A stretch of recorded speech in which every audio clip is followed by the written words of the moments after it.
sociales, ressources humaines et médiation. Et après 10 ans passés en entreprise, voilà, j'ai choisi de rejoindre la profession d'avocate et de mettre mon expérience terrain à la disposition des clients. Et bonjour à tous, je suis Marion Maillard, je suis créatrice et dirigeante de la société Fairview. Donc moi, je travaille plus particulièrement sur la conformité des installations de vidéosurveillance en faisant un focus sur les autorisations préfectorales. Donc l'idée, c'est de gérer entièrement la démarche d'obtention de ces autorisations pour le compte des installateurs et aussi des usagers des caméras. Donc, j'ai lancé cette activité il y a maintenant 2 ans, après avoir travaillé comme responsable sûreté chez Monoprix pendant 6 ans, où j'avais la responsabilité de la conformité de ces autorisations, mais aussi d'autres tâches en termes de sûreté dans le groupe. Merci Marion et Mathilde. Donc, on va pouvoir commencer. Le webinaire dans le cadre de ce webinaire, nous allons pouvoir évoquer l'ensemble du processus de mise en conformité d'un dispositif de vidéosurveillance. N'hésitez pas à poser des questions dans le chat, on les traitera à la fin du webinaire. Donc vraiment, sentez-vous libre. Nous allons... l'objet de ce webinaire, il a aussi été pensé par Marion, Mathilde et moi, parce que on a régulièrement des questions de nos clients sur vraiment cet accompagnement à 360 de la mise en conformité des dispositifs de vidéosurveillance sur l'ensemble du cadre légal. Donc, on a la joie de pouvoir accompagner nos clients vraiment avec nos trois compétences associées. On va pouvoir commencer rentrer dans le vif du sujet avec donc le cadre légal, Mathilde. Alors, la mise en place en fait de systèmes de vidéosurveillance ou la mise à jour, elle est soumise finalement à un cadre légal qui est très précis. Et donc, les dispositions, elles sont prévues par plusieurs textes qui sont le règlement général sur la protection des données, le code de la sécurité intérieure et les codes du travail. Donc, en fait, c'est ce qu'on va voir aujourd'hui et vous détailler finalement un peu toutes les étapes nécessaires en se basant bien sûr sur les textes. Alors, pourquoi est-ce qu'on en parle aujourd'hui ? On voulait d'abord vous représenter rapidement les risques qui sont liés à ces dispositifs. Donc, il y a tout d'abord les risques en termes d'informatique et liberté, donc la conformité RGPD du dispositif. Les risques pour l'organisme qui va mettre en place ce type de dispositif, c'est une mise en demeure de se mettre en conformité, donc qui pourrait être prononcée par la CNIL, ou encore une demande d'arrêt du traitement de données, de la même manière par la CNIL, si elle estime que le dispositif n'est pas conforme aux attendus, et ainsi qu'une sanction administrative qui peut aller jusqu'à 4% du chiffre d'affaires mondial consolidé. Ces sanctions peuvent être publiques, donc il y a également un fort risque d'image. On peut le voir notamment quand la CNIL a publié ces mises en demeure de collectivités d'arrêter l'usage du LAPI, donc la lecture automatisée de plaque d'immatriculation en 2020, qui a fait pas mal parler d'elle. Pourquoi est-ce qu'il y a des risques informatique et liberté ? C'est parce qu'il y a des risques pour les personnes dont les données vont être traitées dans le cadre de ces dispositifs, avec notamment un risque d'atteinte à la vie privée en cas de mauvais usage ou de détournement de l'usage de ces dispositifs. Alors, côté droit social maintenant, en fait, ce qui pèse sur l'entreprise, ça va être notamment par rapport aux sanctions qui ont été mises, ça va être un pouvoir de sanction inopérant si finalement la preuve reposait sur les vidéosurveillances qui n'étaient pas mises en place conformément aux règles qu'on va vous rappeler. Un licenciement sans cause réelle et sérieuse si par exemple le licenciement reposait pareil sur cet enregistrement et qu'il n'y avait pas d'autres preuves suffisantes en tout cas pour s'appuyer dessus. Un sentiment aussi d'impunité dans l'entreprise où finalement, si les salariés savent que le système est inopérant, ça peut créer des précédents et engendrer des comportements pas toujours louables, donc tant qu'il n'est pas rectifié. Et enfin, des conséquences financières et pénales, donc certaines qu'on vient de vous rappeler, mais aussi par exemple en cas d'indemnisation du salarié pour une preuve déloyale qui a été obtenue par l'employeur, etc. Donc les risques sont réels en droit social aussi, et c'est pour ça qu'il est important de respecter les règles qu'on va rappeler. Et le CSI, pour terminer, donc, prévoit qu'il est obligatoire pour faire fonctionner un système de vidéosurveillance en zone publique d'obtenir une autorisation préalable, et le fait de faire fonctionner un système sans avoir d'autorisation ou de détourner les finalités qui ont été est puni de 3 ans d'emprisonnement et de 45 000 € d'amende pour le responsable du système. En sachant que, comme ça a été dit juste avant, il y a évidemment une mise en demeure qui peut être faite juste avant. Et si cette mise en demeure n'est pas respectée, il peut y avoir une fermeture administrative de 3 mois, renouvelable une fois, prononcée par la CNIL en collaboration avec la préfecture. Ils peuvent se mettre d'accord sur ça. Et donc, on a un risque image aussi très important, en plus du fait de ne pas pouvoir utiliser le système dans le cadre de poursuites, comme vient de l'expliquer Mathilde. Voilà pour les risques. On va pouvoir rentrer dans la partie plus opérationnelle avec tout d'abord Marie. Alors, la toute première étape, quand on commence à réfléchir sur l'implantation d'un système de vidéosurveillance, ça va être évidemment de réfléchir à la phase budgétaire, donc qui va nous permettre de savoir ce qu'on peut faire exactement comme projet. Est-ce que ça va être une implantation qui va reprendre des caméras qui existent déjà sur un site, donc selon l'état du système, selon les implantations qui avaient été faites à l'époque, ou bien si on va partir de zéro parce qu'on a un établissement neuf, par exemple, ou parce que tout est HS et il faut tout simplement tout refaire. Des fois, ça peut être un petit peu plus simple même de faire comme ça. Donc déjà, cette première réflexion, elle va nous permettre de savoir l'ampleur du système qu'on va pouvoir installer et de savoir un petit peu vers où on va. Ensuite, la seconde phase de réflexion, ça va être le choix des finalités du système. Donc l'idée, c'est de savoir qui va utiliser ce système, quels vont être les objectifs? Est-ce que ça va être uniquement de la relecture ou est-ce que ça va être de la poursuite sur le moment? Est-ce que ça va être uniquement de lutter contre le vol, par exemple, en grande surface, ou si ça va être vraiment la dégradation des biens publics, alors on ne va pas avoir la même implantation du matériel. Typiquement, si on veut surveiller les dégradations d'un bien public ou faire de la prévention de dégradation en intérieur pour tout établissement, alors les caméras elles vont se situer plus sur les abords du site, sur les entrées, les sorties et éventuellement sur les biens de valeur qui sont à l'intérieur, par exemple des œuvres dans le cadre d'un musée. Donc toutes ces finalités, elles vont être explicitées dans le rapport de présentation qui va être demandé dans le dossier préfectoral en vue de demander l'autorisation. Donc admettons, vous installez des caméras en entrée-sortie de votre établissement sur les issues de secours. Alors vous allez déclarer finalité sécurité des personnes dans votre demande d'autorisation. Mais vous obtenez l'autorisation et finalement, au bout de 2 ans, vous vous apercevez que vous avez beaucoup de vols et vous avez un petit budget. Vous vous dites, on va compléter un petit peu l'installation et on va rajouter des caméras un petit peu plus sur les circulations en intérieur, dans les rayons, sur les caisses, etc., admettons. Et bien, du coup, déjà, le dossier va devoir être modifié pour tenir compte de ces nouvelles caméras, mais les finalités vont aussi devoir évoluer pour tenir compte de ces nouveaux objectifs qui ne seront plus uniquement la sécurité des personnes, mais ça peut être par exemple la lutte contre la démarque inconnue ou la sécurité des personnes dans le cadre d'une agression ou d'un vol sur les fonds. Donc ces finalités, elles devront être de nouveau motivées dans le rapport et tout ça devra être justifié auprès de la préfecture en expliquant pourquoi ça a évolué. Dans tous les cas, le choix de l'implantation des caméras devra respecter la réglementation, ça paraît évident, et il est interdit pour un établissement privé de visionner la voie publique, sauf ses abords immédiats pour les établissements soumis à des risques terroristes. Et il est interdit évidemment de visionner les espaces privés voisins, que ce soit d'autres enseignes commerciales, d'autres établissements ou des domiciles privés. À noter aussi on va en parler un petit peu plus tard avec Mathilde, mais il est précisé aussi que dans le Code du travail, il est interdit de visionner les espaces de vie des salariés, que sont les salles de pause, les locaux des élus, les locaux syndicaux, les sanitaires, les vestiaires, etc.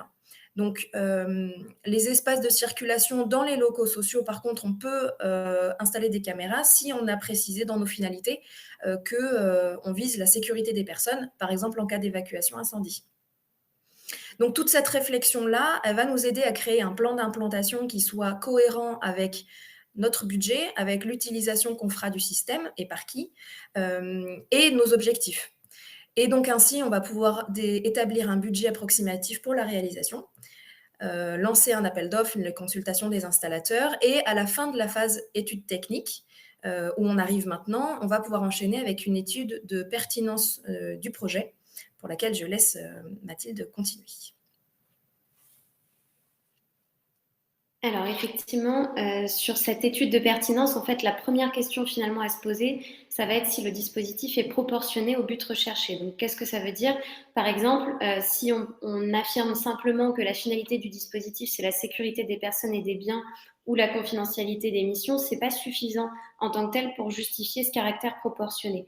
L'employeur, il va devoir venir prouver et démontrer par des éléments concrets que la mise en œuvre de ces vidéosurveillances, elle est cumulativement, donc tout est cumulatif, adéquate, pertinente, non excessive et strictement nécessaire à l'objectif poursuivi. Quand on dit ça, qu'est-ce que ça veut dire? Donc, si on donne des exemples, par exemple, de ce qui a été jugé proportionnel, ça va être, par exemple, assurer la sécurité des biens et des personnes, mais quand il y a un risque particulier, par exemple de vol, d'agression ou de dégradation de matériel, si par exemple il y a déjà eu des cas dans l'entreprise ou des suspicions ou des alertes ou des menaces et autres, ça va être surveiller un poste particulièrement dangereux ou alors encore des obligations de secret défense qui justifieraient qu'on va venir surveiller ces lieux et cette entreprise.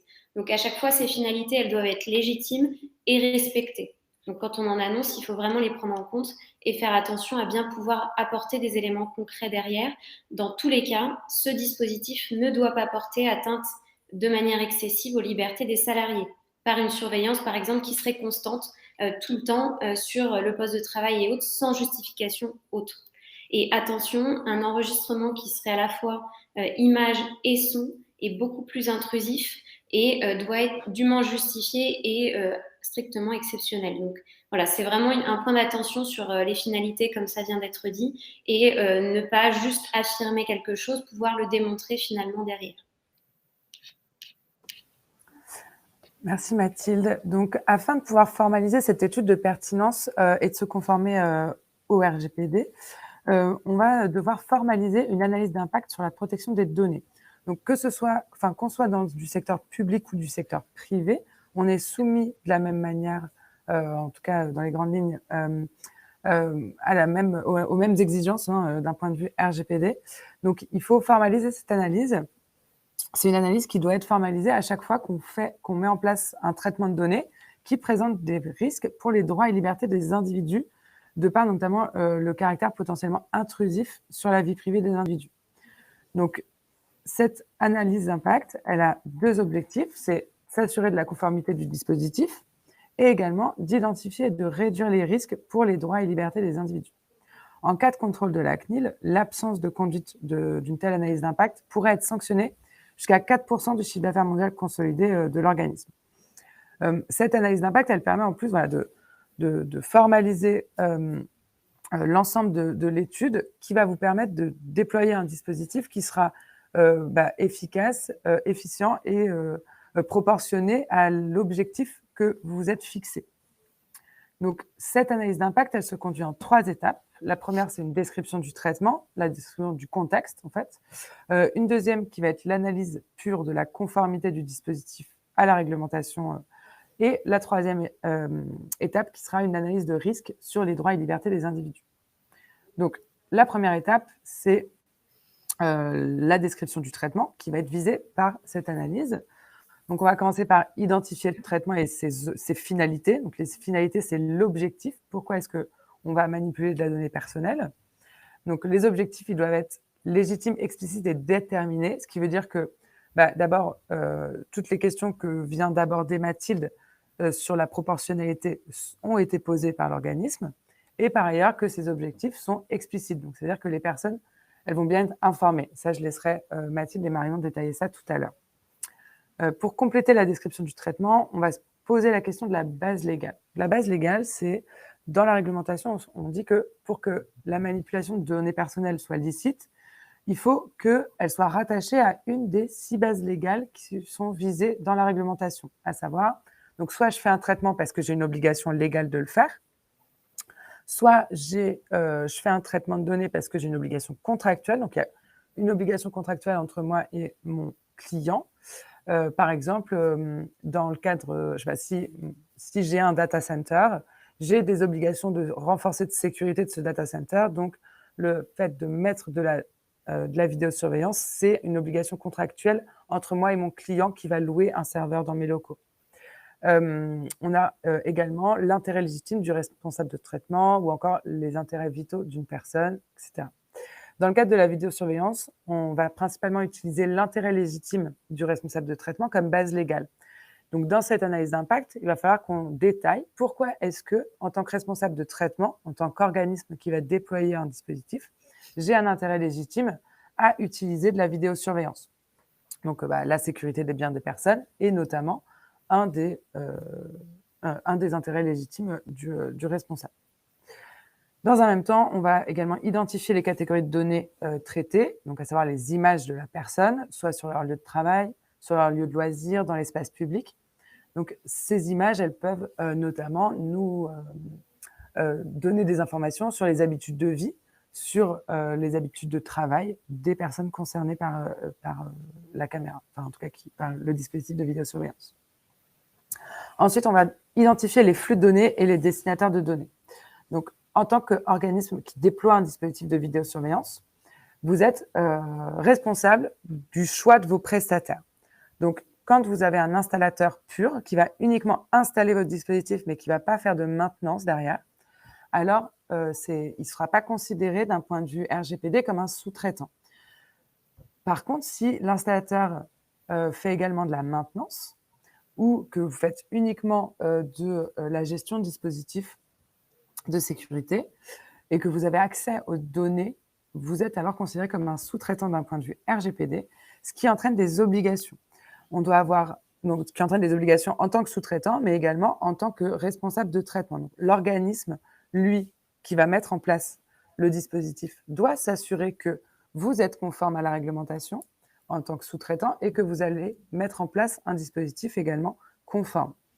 Par ailleurs, le sous-traitant, lui, a également des obligations par rapport à son client, qui va être notamment des engagements d'un point de vue de sécurité, des engagements d'un point de vue de remontée d'informations en cas de violation de données, problématiques cyber, des obligations en termes de choix de ses propres sous-traitants. Donc, moi, je mets à disposition un dispositif de vidéosurveillance à mon client, j'utilise un autre prestataire pour héberger les données.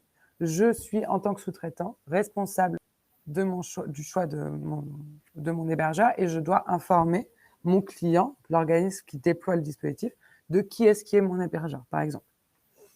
Donc ça, c'est important. On a vraiment plusieurs niveaux de responsabilité, mais ce qu'il faut bien avoir en tête, c'est que dès lors que c'est moi qui déploie un dispositif, je suis responsable de l'ensemble du dispositif. Les responsabilités, elles sont en cascade dans le cadre du RGPD par rapport à l'usage des données personnelles.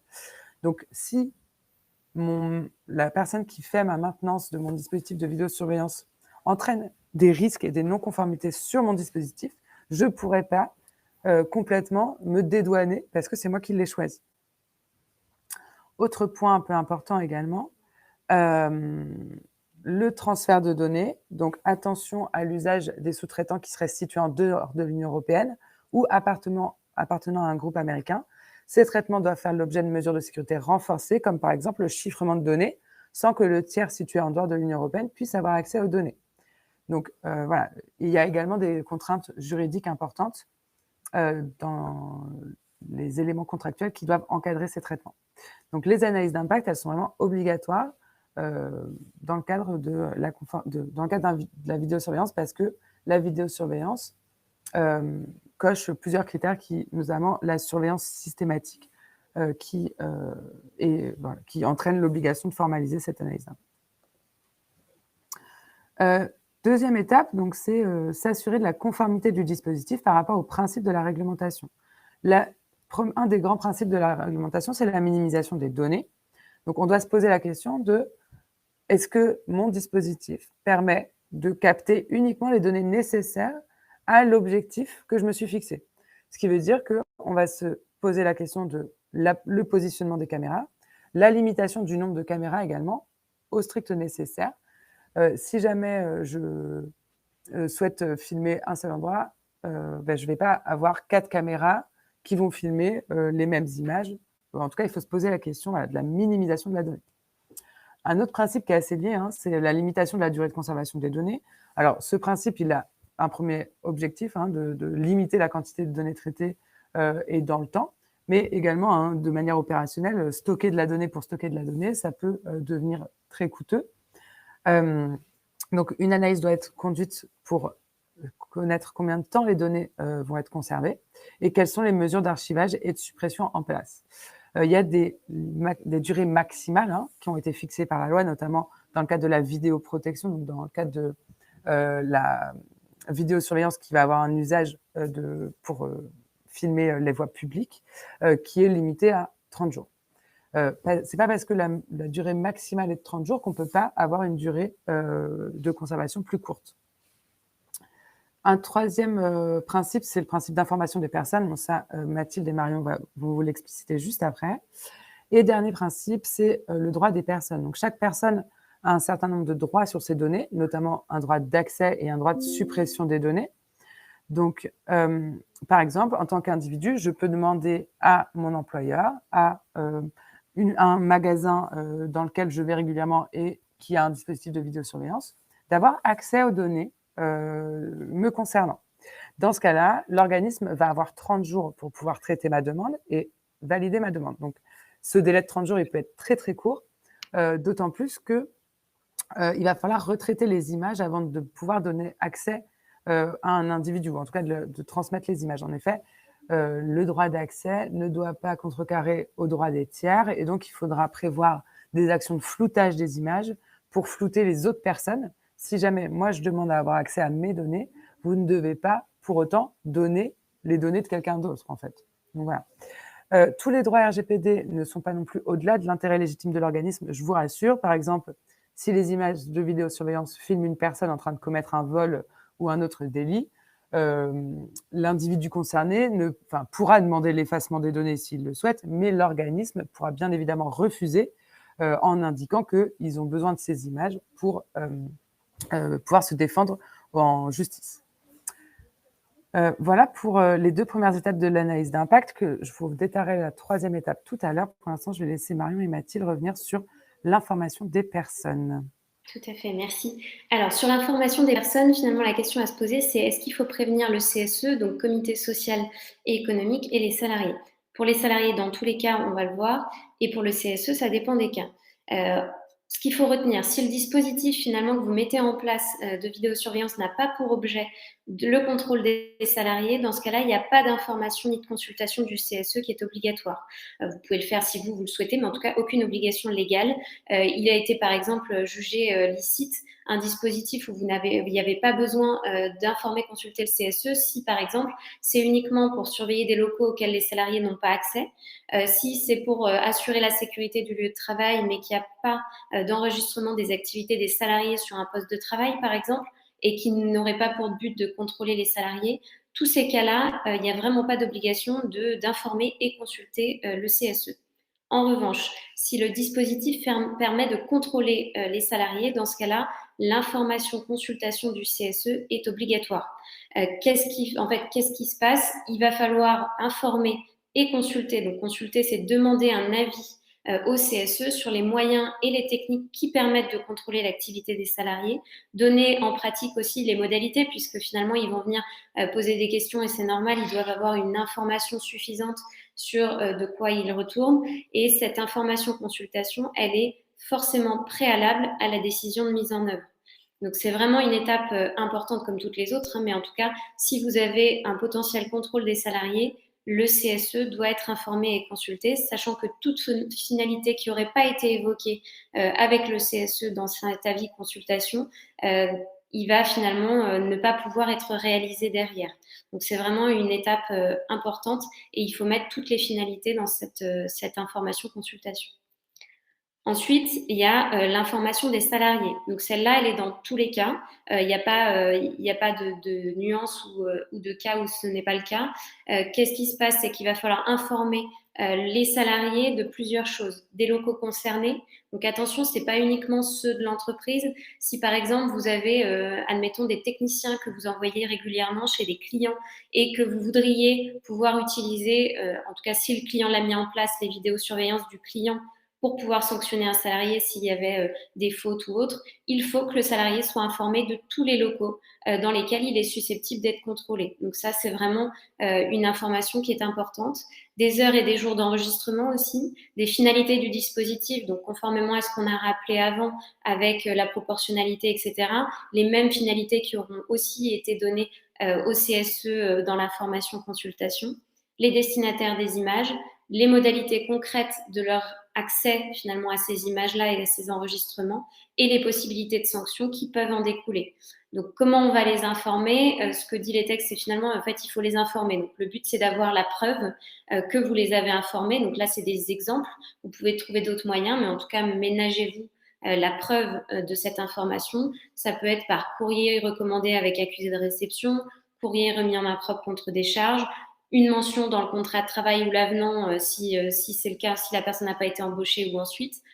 Donc ça peut être toutes ces formes-là, toutes les formes que vous voulez, du moment que vous avez la preuve que vous les avez informés sur tout ce qu'on vient de dire, les locaux, les modalités, etc. Donc quand c'est bien entendu avant la mise en place effective des caméras, puisqu'il faut qu'ils soient informés avant toute mise en place, et par qui? C'est l'employeur. Donc c'est l'employeur, c'est-à-dire le président par exemple, par défaut, et toute personne, s'il y a des délégations de pouvoir, toute personne qui a une délégation de pouvoir, et c'est cette personne qui va être responsable en cas de manquement. Donc les bons réflexes, ça va être finalement de vérifier les clauses de votre règlement intérieur qui pourraient être potentiellement contraires à certaines choses qui sont mises en place via la vidéoprotection ou la vidéosurveillance et d'étudier l'opportunité d'y insérer une telle clause pour l'avenir. Donc, à titre d'exemple, ont été jugés illicites des dispositifs de vidéosurveillance s'il n'y avait pas de consultation préalable du CSE ou d'information des salariés avec tous les risques qu'on a rappelés avant. Donc attention, c'est vraiment comme les autres, mais en tout cas des étapes essentielles. Donc, à partir du moment où un système de vidéosurveillance ou de vidéoprotection est installé, il faut de toute manière systématiquement informer toutes les personnes qui sont concernées et qui risquent d'être filmées par ce système-là. Donc ça vaut pour tous les espaces visionnés, donc on vient de le dire avec la partie vraiment privée où se situent par exemple uniquement des employés, mais aussi ça marche aussi, je fais une petite aparté, sur le domicile privé. Il faut savoir qu'à partir du moment où vous avez des personnes extérieures qui vont venir dans le logement parce que ce sont des invités ou parce qu'ils viennent travailler pour par exemple l'entretien de la maison, il faut qu'eux aussi soient informés. Donc moi ici, je fais le point sur les espaces ouverts au public. Donc ici, l'information, elle doit se faire par voie d'affichage au moyen d'un panonceau qui doit être facilement compréhensible de tous et qui doit être affiché en permanence et répondant aux exigences du CSI et du RGPD. À noter qu'il faut fournir le modèle qui va être apposé dans ces espaces dans le dossier préfectoral qu'on va présenter en vue d'obtenir l'autorisation. Donc ce panonceau, il est assez encadré, on ne peut pas écrire ce qu'on veut, il doit être complet de façon à préciser les textes qui encadrent la vidéosurveillance. Donc ici, ça va être le CSI et ça va être le RGPD puisque ce sont que des espaces ouverts au public. Donc il faut préciser les textes ainsi que les articles qui correspondent. Il faut apposer un logo de caméra suffisamment gros et compréhensible. L'idée là, c'est que toutes les personnes qui vont le voir n'aient pas besoin de venir lire entièrement ce qu'il y a écrit, mais vont comprendre quand même qu'il y a installation de caméra. Donc l'idée, c'est que ce soit un logo clair, suffisamment gros pour qu'il saute aux yeux en quelque sorte et qu'on ne puisse pas passer à côté de l'information. Il faudra aussi préciser les coordonnées de la personne à contacter pour accéder aux images et celles de la CNIL pour déposer une plainte éventuellement. Ici, je précise sur les coordonnées de la personne, donc ça va être une personne qui doit être joignable, donc il ne faut pas mettre un numéro de téléphone qui va sonner dans le vide, il faut vraiment qu'il y ait quelqu'un au bout du fil.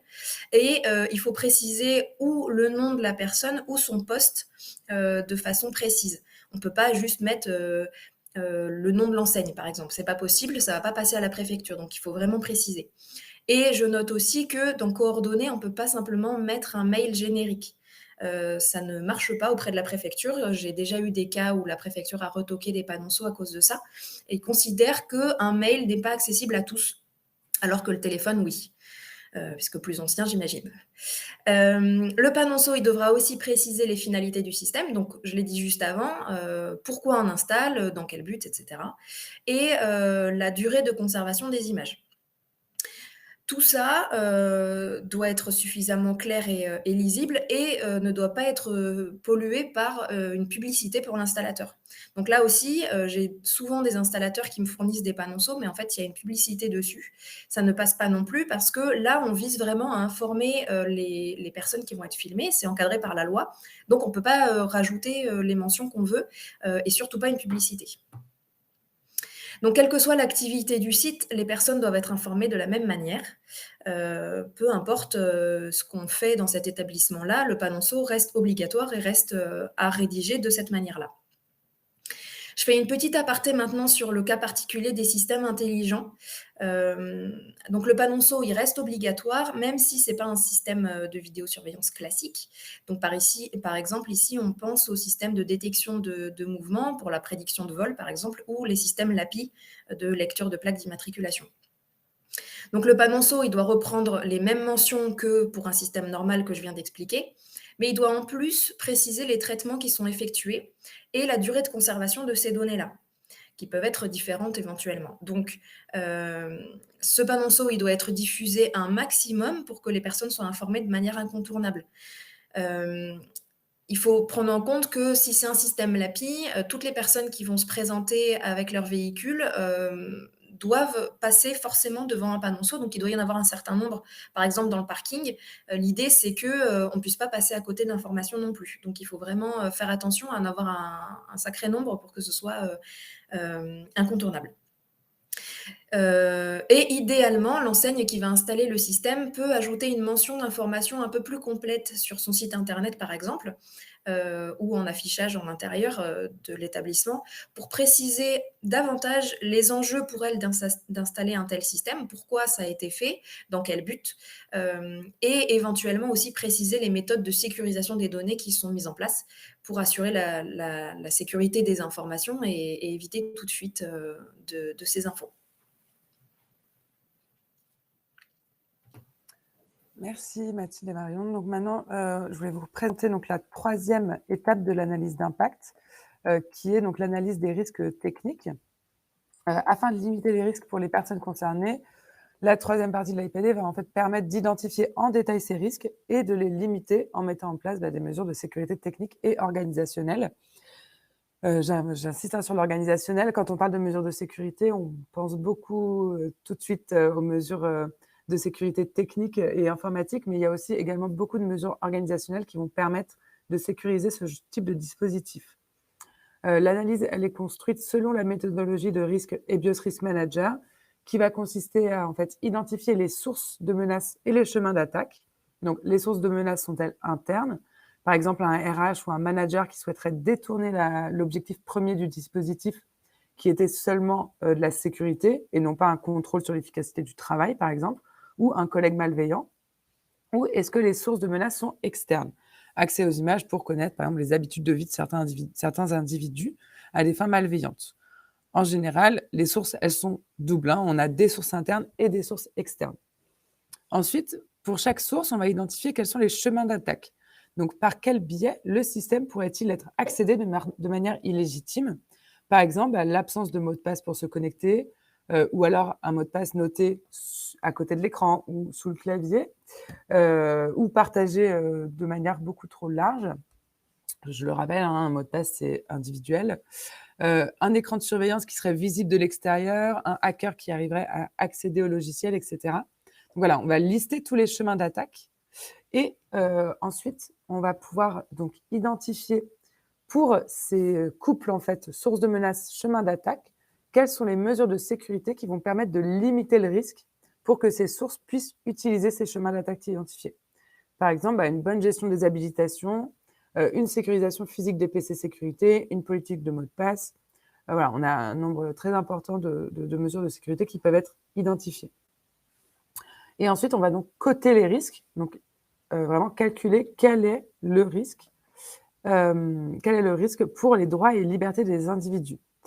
Donc, c'est une analyse de risque qui est un petit peu particulière et donc pour laquelle on a assez peu l'habitude de conduire, en entreprise. C'est qu'on va pas se mettre à la place de l'entreprise, on va pas identifier le risque pour l'entreprise, mais on se met bien à la place de la personne qu'on va filmer. Donc il faut qu'on mesure quel va être l'impact et l'impact potentiel pour la personne par rapport à ses droits et libertés. Donc, les 3 principaux risques, c'est des risques de divulgation des images, des risques d'altération des images et des risques d'indisponibilité du dispositif de vidéosurveillance. La CNIL, pour nous aider à lister en fait des impacts potentiels, donc pour chaque niveau d'impact. Donc en fait, les impacts, elles se divisent en 3 parties: les impacts physiques, matériels, et les impacts moraux d'une telle divulgation. Et ensuite, par rapport aux mesures de sécurité qui sont positionnées, on va se poser la question de la vraisemblance par rapport à la probabilité en fait de survenance de ce risque. Lors de cette analyse, si on identifie que le dispositif présente des risques importants ou majeurs, alors l'organisme qui souhaite mettre en place ce dispositif doit soit identifier des mesures complémentaires de sécurité pour limiter le risque et ensuite le déployer, enfin déployer le dispositif, et soit aucune autre mesure n'est possible, envisageable, et donc l'organisme va devoir demander l'autorisation à la CNIL pour pouvoir déployer son dispositif de vidéosurveillance. Et expliciter en fait les raisons, pourquoi est-ce que j'arrive à un niveau de risque tel et pourquoi est-ce que j'arrive pas à le limiter. Alors je vous rassure tout de suite, en général, sur des dispositifs de vidéosurveillance, on arrive à identifier suffisamment de mesures de sécurité pour réduire au maximal les risques et donc déployer des dispositifs. En tout cas, lorsque les dispositifs ont été construits de manière proportionnée et raisonnée. Une fois que cette analyse d'impact sur la protection des données, elle est finalisée, elle sera mise à jour en fonction des évolutions du dispositif et dans tous les cas, elle doit être revue tous les 3 ans à minima. Alors maintenant, on va faire un focus sur l'autorisation préfectorale. Donc, ce que je vous disais en tout début de présentation, c'est qu'à partir du moment où des caméras sont situées en zone accessible au public, une autorisation préfectorale est obligatoire pour faire fonctionner un système vidéo. Donc, ce qui signifie qu'on peut on peut faire les travaux de l'installation avant de recevoir l'arrêté, mais surtout, il faut attendre de l'avoir reçu pour lancer le fonctionnement du système. Donc, pour obtenir cette autorisation, il y a un délai assez variable d'une préfecture à l'autre et selon les périodes de l'année.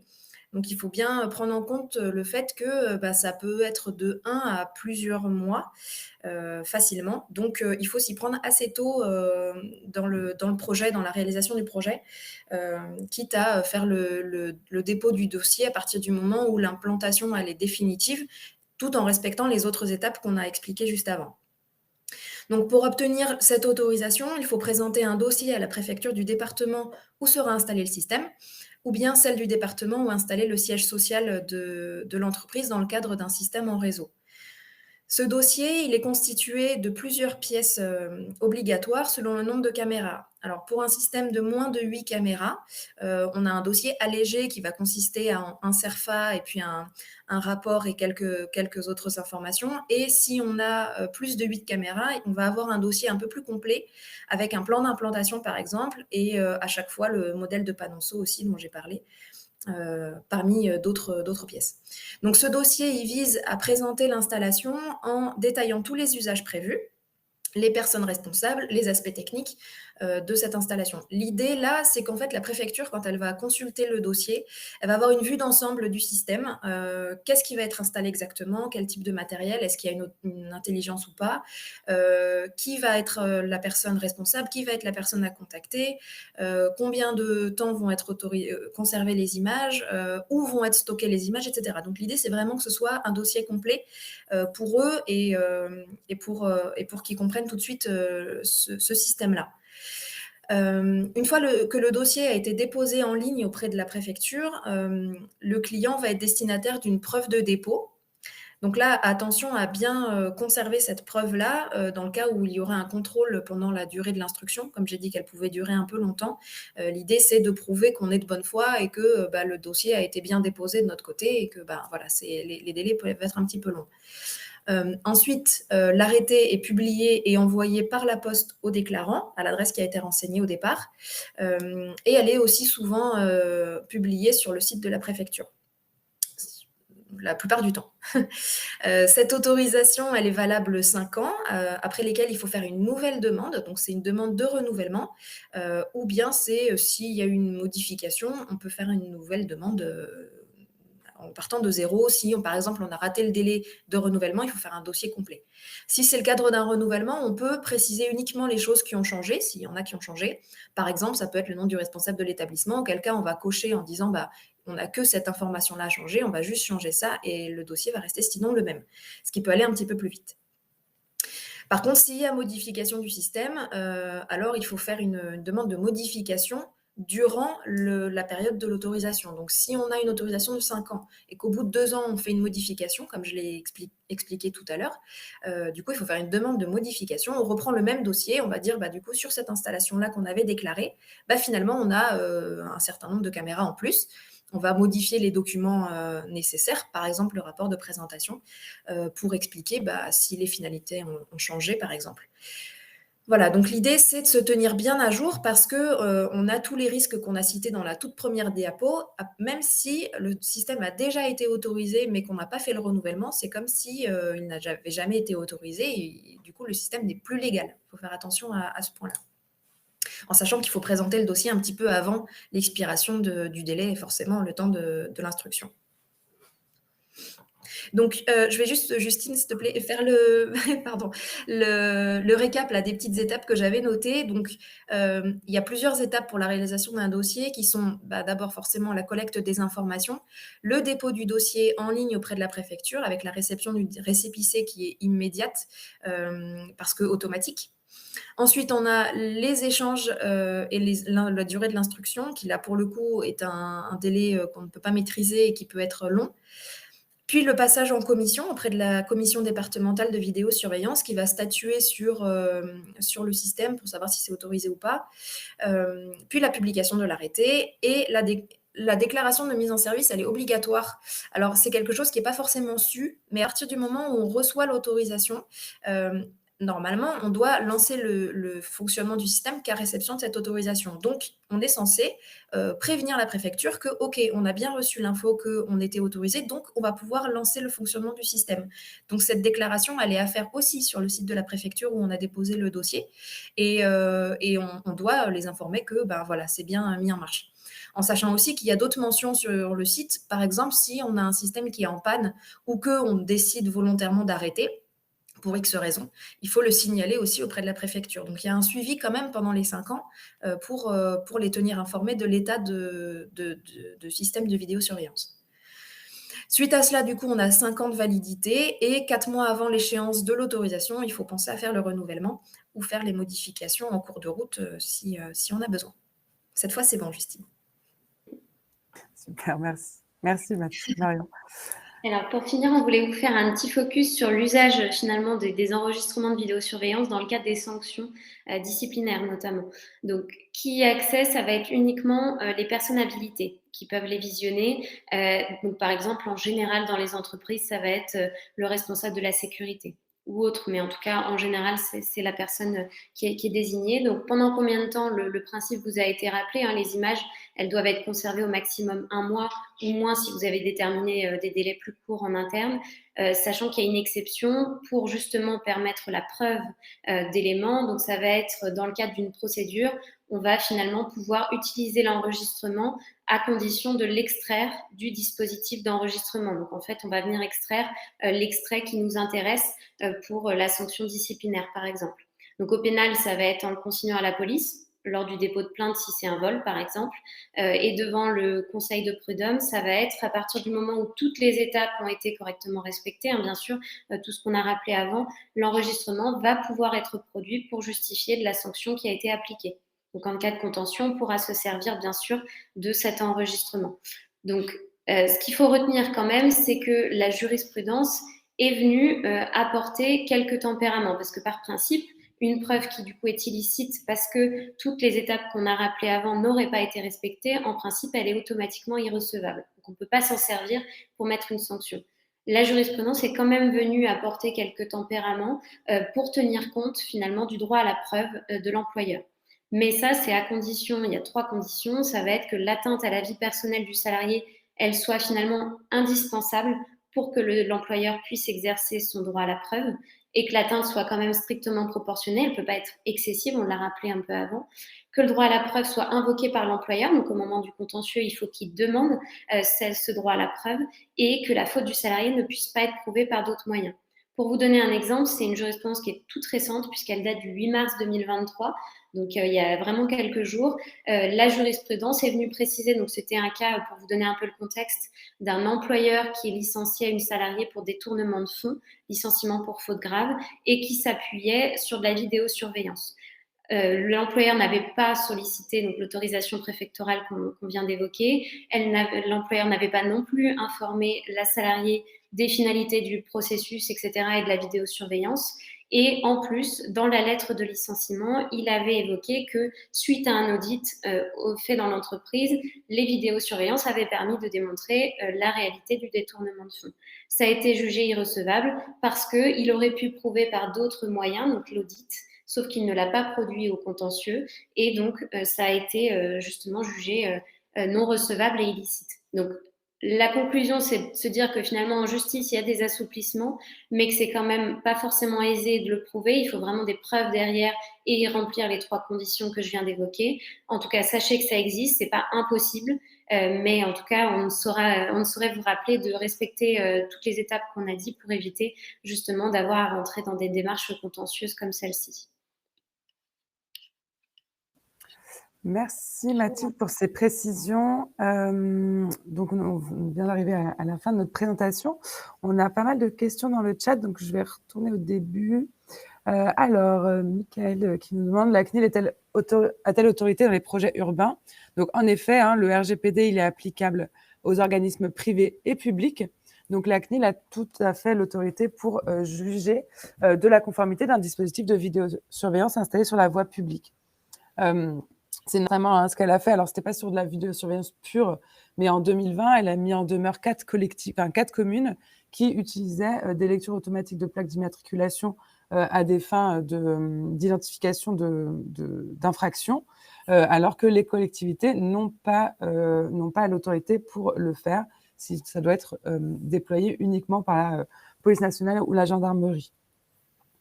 Ensuite, donc, on a une question de Gilles. Sur un projet dans une chaîne de production, nous devons installer des caméras pour surveiller les machines. Du personnel de l'entreprise est susceptible de passer dans les champs des caméras. Les flux vidéo sont enregistrés. En tant qu'installateur, devons-nous faire signer des documents ou c'est du ressort du donneur d'ordre? Donc, en tant qu'installateur, si vous n'avez pas du tout accès aux images dans le cadre de votre mission, si vous installez juste mais que derrière vous n'aurez pas accès aux flux vidéo, alors c'est bien la responsabilité du donneur d'ordre. Pour autant, si vous avez après des actions de maintenance sur ce dispositif ou de surveillance des images, il faut en effet que vous ayez un contrat avec votre client qui couvre les aspects de conformité RGPD. Par contre, l'information des personnes et des salariés, Mathilde et Marion, vous me arrêtez si je me trompe, c'est bien du ressort de l'organisme qui va déployer ce dispositif. Oui, je vais moduler. Je suis parfaitement d'accord en sachant que c'est vraiment le responsable du système qui est responsable de l'usage aussi qui va être fait de cette installation-là. Alors évidemment, il y a la partie maintenance et contrôle à distance par l'installateur, comme vient de le dire Justine, mais c'est vraiment la personne utilisatrice, le responsable de traitement, qui doit veiller à ce que le système soit légal et donc que tout soit fait de son côté.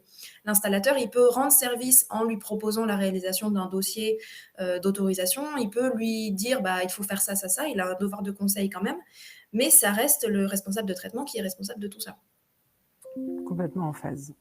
Voilà. D'où le nom d'ailleurs, responsable du dispositif. Exactement. Ou responsable de traitement. Et voilà. Question de Charlotte. Le rapport adressé à la préfecture doit-il être adressé dans le cadre des entreprises privées filmant les abords directs de ces locaux ou uniquement dans le cadre de la surveillance du domaine public? Alors là, je comprends par le mot rapport qu'on parle de l'autorisation. Ouais, Donc je oui, pense. à partir du moment où on a des caméras qui sont situées dans l'espace ouvert au public, même si elles dépendent d'un système privé, évidemment, il faut demander une autorisation. Ça veut dire que toute personne qui passe par là va être filmée, donc ça dépend de la juridiction de la préfecture et donc oui, il faut demander.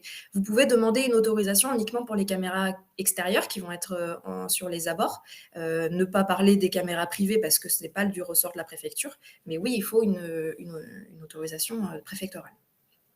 Exactement. Donc la différence entre vidéoprotection et vidéosurveillance, hein, c'est bien que, la vidéoprotection va être utilisée pour filmer, la voie publique, alors Mmh. que la vidéosurveillance va avoir pour objectif de filmer un espace privé, donc des bureaux, voilà, des bureaux chez vous, ce genre de choses. Donc En gros, l'analyse d'im ouais, l'État protège et le privé surveille. C'est le petit exactement. Hem, donc l'AIPD est obligatoire dans le cadre de la vidéosurveillance, on en a déjà parlé. Olivier qui nous demande si la durée de conservation est fixée à 7 jours, mais que le droit d'accès doit être traité sous 30 jours, comment gérer? Alors, le droit d'accès, il nous oblige à donner accès aux images ou aux données qu'on a. Donc si, nos données, elles sont supprimées sous 7 jours et que la demande, elle est, vous n'êtes pas en capacité de la traiter, sous 7 jours, alors dans ce cas-là, vous pourrez dire à votre, demandeur que vous n'avez plus les images. Après attention, voilà, enfin l'obligation légale, c'est de traiter sous 30 jours, mais ça peut être intéressant, voilà, quand on reçoit une demande de droit d'accès, d'être en capacité de séquestrer les images, en tout cas de limiter l'effacement de la donnée pour pouvoir traiter cette demande de droit d'accès. Toujours sur le droit d'accès, hein, donc Mickaël, par expérience, je constate que 90 des outils déployés en environnement retail ne permettent pas le floutage ciblé a posteriori. Dans ce cas, ces systèmes peuvent-ils être considérés comme légaux alors qu'ils ne permettent pas le traitement nécessaire des images en vue de leur diffusion à un tiers demandeur? Alors, sur les 90 des outils déployés, Marion, je te laisserai peut-être, partager ton expérience, précédente. Sur la partie, légalité, du dispositif, en fait, il y a également, enfin, même si le l'outil utilisé dans le cadre du dispositif ne permet pas le floutage ciblé, rien n'empêche le responsable de traitement ou du dispositif d'identifier d'autres outils, un outil complémentaire qui permettrait de traiter ce sujet de demande de droit d'accès. Donc pour moi, il peut être légal sous couvert qu'on a bien mis en place une procédure opérationnelle qui permet de traiter cette demande. Marion, je ne sais pas si tu souhaites compléter. Tout à fait. C'est vrai qu'il y a énormément de systèmes, où on ne peut pas a posteriori modifier, que ce soit par masquage ou par floutage, ou alors, sous peine de passer un temps fou à le faire. Donc à ce moment-là, ce qui peut être une bonne solution pour répondre quand même à la demande, c'est de demander à ce que, la plupart du temps, les personnes qui demandent accès, c'est parce qu'ils en ont besoin dans le cadre d'une poursuite. Ils se sont fait voler quelque chose ou ils ont été agressés ou quoi que ce soit. À ce moment-là, ils peuvent aller déposer une plainte ou une main courante, une plainte à la police qui, eux, vont venir faire une réquisition des images. Auquel cas, on peut leur donner les images en l'état et c'est la police qui va faire la recherche pour le compte du tiers. Donc ça peut être une bonne solution si on ne peut pas modifier les images. Au moins, vous faites votre part et le tiers a quand même accès aux informations si c'est concluant ce qui est vu sur les images. Super. Donc par rapport aux mises à jour, des systèmes de vidéosurveillance, donc en effet, donc il y a Christine qui dit que bien souvent les systèmes sont prestés avec des mises à jour évolutives et donc l'AIPD sera vite obsolète globalement. Donc en effet, l'AIPD, elle sera vite obsolète et c'est pour ça qu'il faut la mettre à jour en fonction, des évolutions, du dispositif. Donc c'est pas un document, qu'on fait et qu'on met, dans un tiroir. C'est bien un document qui doit évoluer de la même manière que le dispositif et vous aider à vous assurer en permanence de la limitation des risques pour les individus qui sont filmés. Mathilde, de la même manière, j'imagine que pour les informations CSE, en fonction des évolutions, il faut également mettre à jour Tout à fait. Si les finalités évoluent, effectivement, il faut refaire de toute façon une information consultation et l'information des salariés, tout à fait. Ça marche aussi pour le côté salarié. Remarque d'Olivier par rapport au modèle de Panençon de la ville de Paris qui est repris par nombre de préfectures. dans laquelle il n'y a pas les informations CNIL. En effet, et c'est un sujet qu'on se pose régulièrement avec Marion, Ouais. c'est la communication entre les différents organismes d'État. Et notamment, la préfecture, elle n'est pas là pour vérifier la conformité RGPD de votre dispositif. Voilà ce que je peux dire là-dessus. Moi, ce que je peux préciser, c'est l'explication de pourquoi, à mon sens, c'est parce que, le RGPD, il est encore récent et que, les pré non mais oui, 5 ans quand même, hein? à l'échelle de Ouais, l'administration, bien je sûr. pense, Ouais. et ce qui fait que du coup, les panonçons n'ont pas forcément évolué depuis 2018 et du coup, toutes les mentions n'ont pas été mises à jour. Mais c'est pas une excuse pour, pas le faire quand même parce que maintenant c'est obligatoire de mettre toutes ces mentions-là. Donc à chaque renouvellement, on peut en profiter pour mettre à jour le panonceau, c'est pas beaucoup et au moins ça fait quelque chose de plus qui est en conformité avec la loi. Question un peu précise. Donc, une entreprise propriétaire d'un bâtiment loue le bâtiment à une entreprise qui accueille du public. Qui est responsable du dispositif? Le propriétaire, le locataire, responsabilité conjointe. D'un point de vue RGPD, le responsable de traitement, c'est celui qui définit l'objectif et les modalités de déploiement d'un traitement. Donc, en fait, c'est un peu difficile de répondre comme ça, parce que ça va dépendre de est-ce que le locataire a participé au choix à tout ce projet de déploiement du dispositif de vidéosurveillance, qui a accès aux images, qui est-ce qui va se servir de ces images. Donc, on peut avoir de la responsabilité de traitement, on peut avoir de la responsabilité conjointe de traitement. Ça va vraiment dépendre opérationnellement comment ça s'est passé. Marion ou Mathilde, est-ce que vous avez d'autres précisions là-dessus? Je pense que c'était très clair ta réponse. Ok. Alors, Émilie, dans le cadre des JO 2024, le dispositif devra-t-il être déclaré en préfecture ou existe-t-il une exception? Alors, en tout cas, il devra faire l'objet d'une AIPD, ça c'est sûr. Ouais. À partir du moment où des caméras visionnent l'espace public, il doit être autorisé. Donc, peu importe le cadre, peu importe l'activité, comme je le disais tout à l'heure, c'est systématique, c'est obligatoire. Après, il peut être précisé que c'est un dispositif temporaire, si c'est le cas ici. La préfecture peut être contactée pour expliquer que voilà, c'est dans le cadre des JO, si c'est un cas particulier. Mais il faudra une autorisation dans tous les cas, c'est sûr. Dernière question qui est sur le chat. Est-il possible d'avoir le réseau vidéosurveillance sur le même réseau informatique bureautique ou doit-il être spécifique? Alors, en tout cas, d'un point de vue de conformité, pour moi, il peut être sur le même réseau.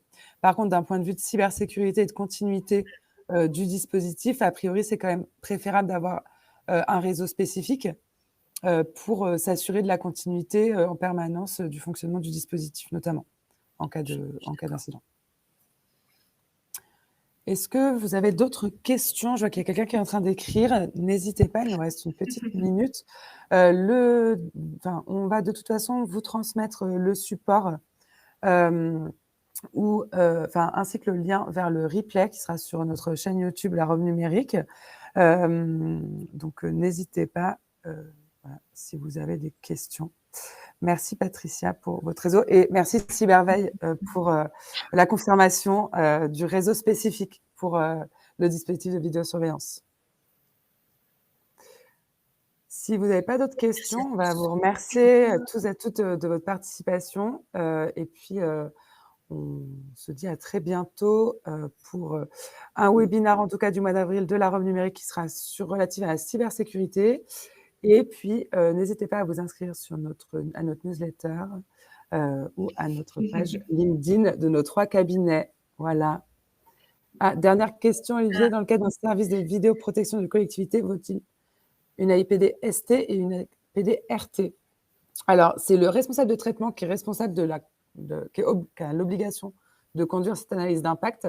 En tant que sous-traitant, vous pouvez accompagner le responsable de traitement dans la conduite de l'analyse d'impact. A priori, si c'est 2 collectivités qui utilisent le même dispositif, il doit y avoir de la responsabilité de traitement conjointe. Et donc, chaque responsable de traitement devra avoir son AIPD. Voilà. Merci beaucoup. Je vous souhaite une très bonne journée. Merci à tous. Bonne journée.